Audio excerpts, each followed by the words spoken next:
On the broadcast, and LeBron James, the LeBron James, attempted a shot from Caitlin range. So, I want you guys to guess what happened. I want you guys to guess what happened here. LeBron pulls from the logo. Does he A, drain the shot, B, hit the rim, C, airball 5 feet short? Caitlin Clark's presence dominated social media for 3 consecutive days, with her name trending across platforms regardless of what was happening in women's basketball. Whether unrivaled games drew viewership, CBA negotiations made headlines, or Aja Wilson's new shoe released, Clark somehow managed to trend alongside each event. The pattern has become almost predictable at this point. During the New York Knicks versus Los Angeles Lakers matchup, where the Lakers fell by 12 points, Clark received mentions during the actual broadcast. Most notably, LeBron James himself attempted a shot from what commentators called Caitlin Clark range. The outcome? Hit the rim. C, airball 5 feet short. The answer is C, airball 5 feet short. But let's take a listen to what they had to say. Let's take a listen to what the commentator had to say right here, because this was kind of funny. This was a kind of funny one as she is putting up the shot.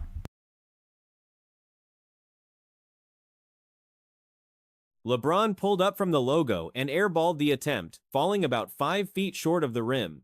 The commentator's reaction captured the moment perfectly, noting Clark's attendance courtside and suggesting that with her in the building, attempting a logo 3 seemed appropriate. The remark emphasized how Clark's long-range shooting has become synonymous with these extreme distance attempts. What makes these shots remarkable is the actual distance involved. The spot where Clark set her college scoring record at Iowa sits approximately as far from the basket as a half-court shot. The clock from the logo. I mean, look, Caitlin Clark's in the house tonight, so we might as well try a logo 3, right? Caitlin, take care of that. Luke, the clock. And it is funny with that shot. And by the way, that is literally a half-court shot. That is a half-court shot, but it's funny, if you guys don't know, the Caitlin shot in Iowa is like the equivalent of like here, where my cursor is. It's probably as far away distance as a half-court shot. And people don't, like...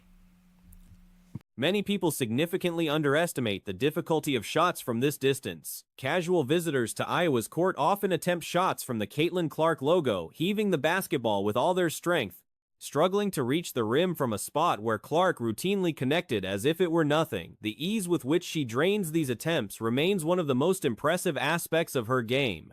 This phenomenon represents something women's basketball has largely overlooked despite its legitimacy and cultural significance.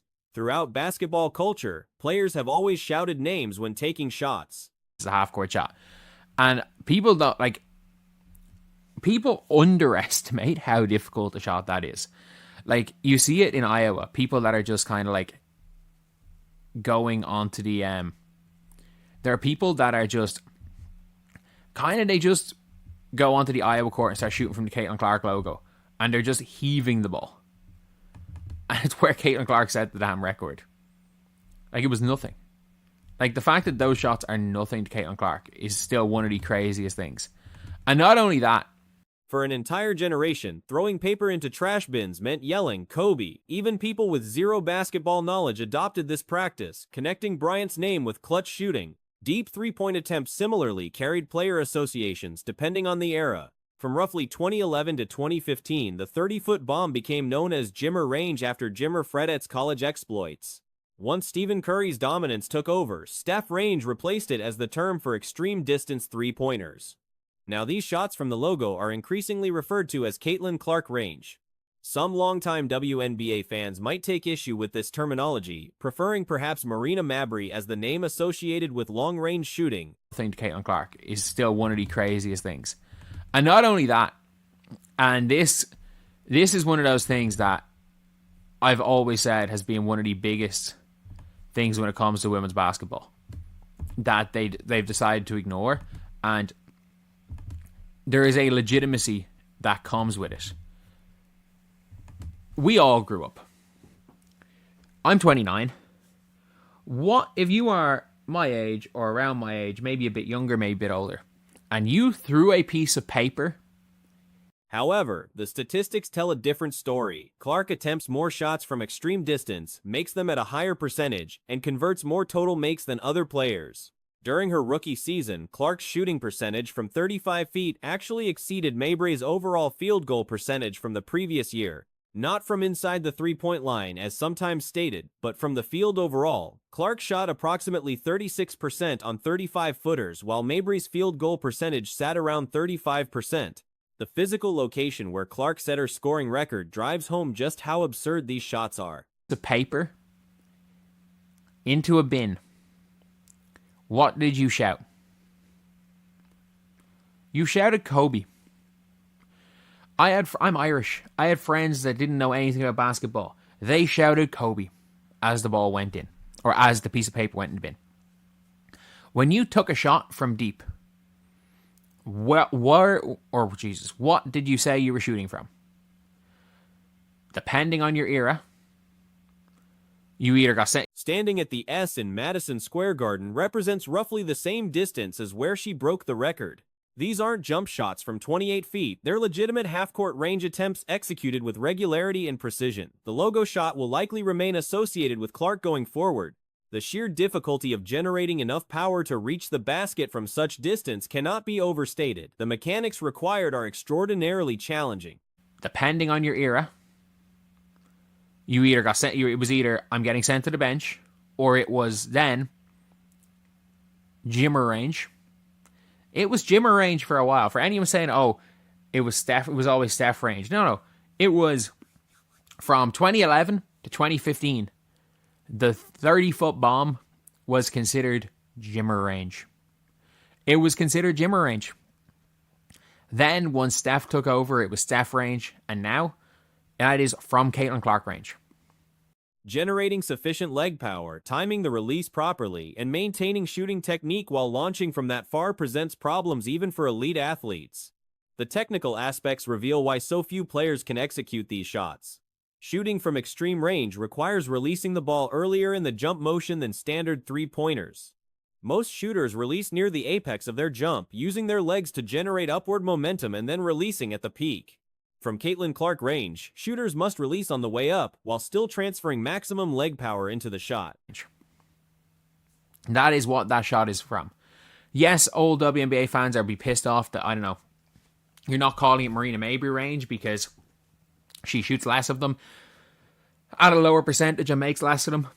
And by the way, Caitlin Clark's rookie season shot better from 35 feet than Marina Mabry did from inside the three-point line last year. That is a fact. But yeah, it is what it is. The way she channels force from her lower body through her core and into her arms demonstrates nearly unprecedented athleticism for that specific movement. The explosive power required, combined with the technical precision to maintain accuracy, represents a rare combination in professional basketball. Her soccer background in high school likely contributed to developing the explosive leg strength necessary for these shots, but the specific ability to transfer that power efficiently into a basketball shot remains exceptional. This power transfer capability stands out as genuinely rare among professional athletes. What Clark accomplishes from these distances goes beyond just making difficult shots. It demonstrates biomechanical efficiency that few players at any level can replicate. Step stool or something. I mean, wow. It was pretty visually jarring seeing the height difference between her and Reggie Miller and Carmelo Anthony, but it didn't matter. It didn't matter. It was really good. She did a very good job. But she made some comments about the CBA because, well, I mean, I give credit to NBC for asking about it. And it acknowledges a player fundamentally changing what's considered possible in basketball. Just as Curry expanded the acceptable three-point range throughout the NBA, Clark is establishing an even deeper threat level that forces defenses to extend well beyond traditional coverage areas. For women's basketball specifically, having a player whose name becomes synonymous with a specific type of shot carries enormous significance. It creates instant recognition and cultural relevance that transcends the sport itself. When commentators reference Caitlin Clark's range during an NBA game, it validates the WNBA's entertainment value and athletic excellence in mainstream basketball culture. It's pretty jarring. Again, remember when the players voted for the ability to go on strike? This was what, a month ago maybe? They all met and they all had a vote, and there were 3 players. I think we figured out there was 3 players that did not vote yes for a potential strike. I would love to know if she's one of them, okay? Now, today is the big meeting. I'm sure I will have some news about. The 3-day trending streak demonstrates Clark's crossover appeal and ability to generate conversation regardless of the specific news cycle. Whether she's actively playing, making broadcasting appearances, or simply attending games, her presence commands attention. This level of sustained relevance usually takes years for athletes to build, yet Clark achieved it almost immediately upon entering professional basketball. The combination of her exceptional long-range shooting ability, charismatic personality, and perfect timing entering a women's basketball landscape ready for mainstream breakthrough has created a unique phenomenon. Logo shots from distances most players wouldn't consider attempting have become her signature, with LeBron's airball serving as just the latest example of how Clark's range has redefined expectations for what constitutes a reasonable shot attempt in basketball. Have some news about that potentially later in the day. Big meeting between the WNBA/NBA owners and the Players Union. Kelsey Plum. Oh, wait a minute. They're going after the Unrivaled game, I think. So anyway, Kelsey Plum, Nafisia Collier, Nike Agumake going to meet with the NBA/WNBA. I would love to know if Adam Silver's going to be there. Caitlin Clark appeared on the NBA pregame broadcast before the Lakers-Knicks matchup at Madison Square Garden, and her performance demonstrated considerable skill. The lengthy All-Star announcement segment preceded her appearance, but once Clark took center stage, she delivered an impressive showing. The visual contrast between her height and that of Reggie Miller and Carmelo Anthony was noticeable, yet this didn't diminish her effectiveness. She handled her role exceptionally well. Clark offered remarks about the collective bargaining agreement, and NBC deserves recognition for pursuing this topic. I would love to know if Adam Silver's going to be there. But it's pretty clear, and I've talked about this. I think there's a real split amongst the players as to what it is they should be doing. Because Caitlin Clark has made it very, very clear. They've got to have a resolution. They need to get a resolution, and they need to get on the court and play ball. The comments proved revealing. Recall that roughly a month ago, the athletes voted on authorization for a potential strike. During that meeting, 3 players reportedly voted against authorizing strike action. Speculation exists about whether Clark was among those 3 dissenting votes. A crucial meeting between WNBA, NBA ownership, and the Players Union was scheduled, potentially taking place after the Unrivaled game. And play ball. And you can tell it is a priority for her that they have a WNBA season and that they play basketball. Now, before we get to her comments, this was just like 3 days ago. Natasha Cloud.